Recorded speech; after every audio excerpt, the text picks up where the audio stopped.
Hey everyone, it's Simone here, and welcome back to my channel. If you're new, how you doing? So today is going to be a shower routine, a self-care shower routine, because your girl is needing some self-care, especially for this hair. I'm going to be washing my natural hair with rice water to help promote hair growth. I put 1 cup of rice to soak in about 2 cups of water overnight. The next day, it should be very cloudy, and then I'm going to pour it into a spray bottle to help with applying it to my hair. My hair is truly due for a wash because I've had it under these wigs for a couple of weeks now and there's a lot built up. And I also do have some thinning around my edges due to my thyroid condition, so I will continue to use this rice water to see if it makes a huge difference in the growth of my hair. But first, I need to tackle these underarms, girl. I'm using the Magic Razorless Cream Shave, and I've actually used this once before and I really do like it. I use some gloves to apply some to each armpit and leave it on for about 4 minutes and wipe it clean according to the instructions. It has your traditional shaving cream smell, somewhat like Nair, but let me tell you, it works wonders. I would advise to patch test just to make sure, but this one hasn't irritated me in any way. The shave cream has helped to lighten up my underarms and also decrease my ingrown hairs as well. Some other things that I switched up in my regimen has also helped to decrease ingrown hairs and help with lightening my dark underarms because they've come a long way, girl, and I am so happy with the results so far. After washing it off with a washcloth, I go in with the Tree Hut body wash to wash the cream away completely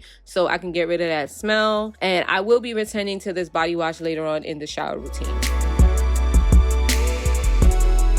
Now to washing my hair. I do have low porosity hair, which means I need to completely saturate my hair from root to tip with very warm water to help open up my hair follicles, or else nothing will penetrate it. So to get rid of scalp buildup, I will be using a clarifying shampoo. I'm going to try out the Curls Sea Moss Collection Powerhouse Sea Moss Cleanser. It's supposed to be a natural detoxifying shampoo that promotes a healthy scalp and prevents damage and buildup. So we gonna see. I can definitely smell the sea moss and some aloe vera in this, and it does have a gel-like consistency, which is pretty different from your traditional shampoo. But I noticed I also had to rub it in like a lot to see it lather. You know, I was a little skeptical at first, but the shampoo does say it's supposed to encourage the production of sebum and nourish and moisturize your hair. And after some time of rubbing it into my hair and throughout my strands, because I do use shampoo from root to tip, I did notice that it was clarifying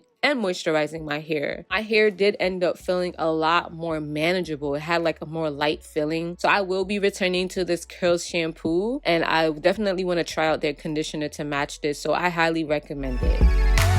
Doubling back to this magic rice water, I used the spray bottle to completely saturate my hair from root to tip. According to my research, the benefits of applying rice water to the hair include increased hair volume, better hair shine and appearance, stronger follicles, repair to cuticle damage, dandruff prevention, and anti-inflammatory effects on the scalp. I need all of that. For optimal results, use rice water on your hair about 1 to 2 times per week. After a while, you can switch to once per month. So I coat my hair with the rice water and detangle it to make sure every strand of hair is touched. Then I twist it up and move on to the next section. So I do have to do my hair in sections because I have different hair types going on in my head, 4B to 4C. So I have to work in sections to make sure I'm treating every strand and also to correctly detangle my hair without losing extra strands. Did I mention you can also use rice water on your face? Yes, girl. Here's a few benefits of rice water for your face. Glowing skin, anti-aging, soothes sun damage, strengthens the skin barrier, improves the elasticity of skin, and mattifies oily skin, brightens the skin complexion, and provides anti-aging benefits. Wow. I definitely feel like my skin has improved after using the rice water on my face, so I would recommend trying that. You know, it is a natural remedy, you know, it won't really hurt work unless you're allergic to rice. But go ahead, try it. Let me know how that goes. Now it's time to wash the rice water out of my hair and put some moisture back into these curls. So I go in with one of my staple conditioners by Shea Moisture, the 100% virgin coconut oil daily hydration conditioner. It is super moisturizing and it's a great option for low porosity hair. Although at first it looks as if it's just sitting on top of my hair shaft, it does take its time seeping into the hair strands. With low porosity hair, most products, especially products with thicker consistency, tend to sit on top of the hair. And you need some sort of heat to help lock in the moisture, as to why I keep the shower on while applying the conditioner. And yes, I did shed some more hair, so I do not recommend waiting more than 2 weeks to wash your hair. Probably couldn't tell, but I had to do a lot of detangling behind the scenes.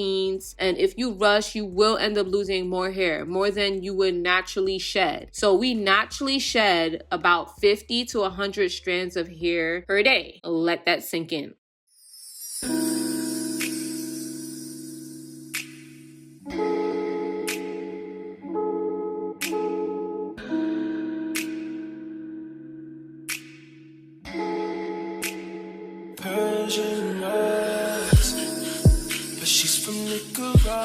Yes, I am a girly who washes her hair in the shower, and since I washed my hair in the shower and all of that dirt from my scalp was running down my face, I need to wash my face now. I am using the CeraVe Renewing Salicylic Acid Cleanser, and I always find myself going back to this cleanser, especially when I feel my skin needs a pick-me-up. And if you know about this cleanser, and it's definitely going to be a staple every time.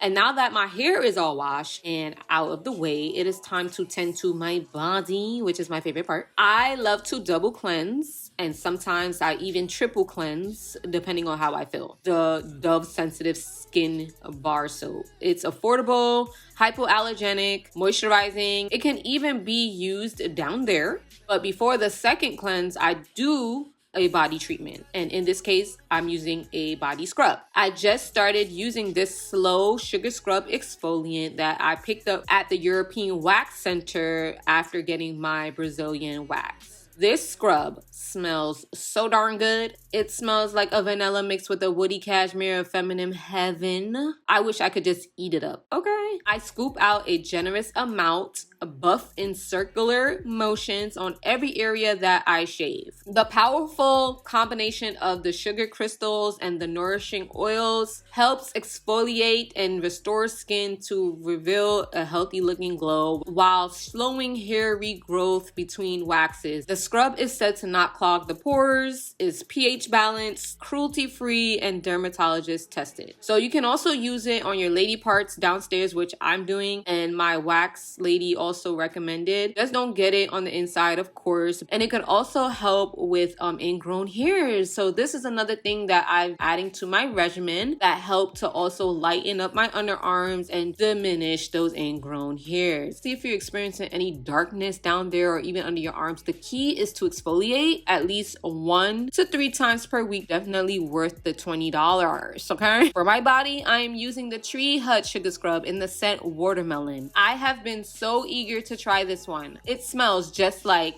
a watermelon Jolly Rancher. And do you see the seeds? There are seeds, like a whole watermelon in a jar. I'm like so shook right now. What I really like about this watermelon scrub was that it wasn't as harsh as the other Tree Hut sugar scrubs. Oddly enough, I don't know why. Hence why I was able to use my bare hands to exfoliate, which, side note, I should actually start doing more often because, baby, when I tell you, my hands were so soft and smooth after the fact. Anyways, these little black seeds that are like everywhere were so cute. It had me feeling very edible, but it did wash away with ease, which I liked. It's time for my second cleanse, and I am revisiting the Tree Hut Vitamin C Foaming Gel Wash. I am applying it with a silicone body scrubber, which I highly recommend. They tend to not harbor bacteria like your traditional loofah. I recently added this body wash to my shower routine, and I don't know why I haven't earlier. It's very hydrating and I can still smell the kiwi and orange fragrance post shower. It has really brightened up my skin and I highly recommend it. Last but not least, I use a feminine wash. This one by Vagisil I keep in rotation on those days I need a little pick-me-up for her down there. The Vagisil Healthy Detox washes away harmful bacteria, so I especially like to use it post-period. It's infused with tea tree, eucalyptus, neem, and rosemary oils, which I can actually smell. The best thing about this wash is it's an all-over wash, meaning you can even use it on your booty too. Now that I am fresh out, I use some cotton swabs to clean the outside areas of my ear, and I already completed my skincare. So I will be sharing my anti-aging skincare routine in a future video, so stay tuned for that. Lastly, I top it all off by going in with this European Wax Center Brightening Ingrown Hair Serum. It's supposed to prevent ingrown hairs and brighten the area between waxes. Apply a little to every area that I removed hair, including down there, to help gently brighten and exfoliate the skin. I'm about to go blow dry and style my hair and finish up my body care routine. Check the description box below for links to all of the products mentioned, and I hope that you do stick around and subscribe if you aren't already. Thanks for watching. See you in the next one.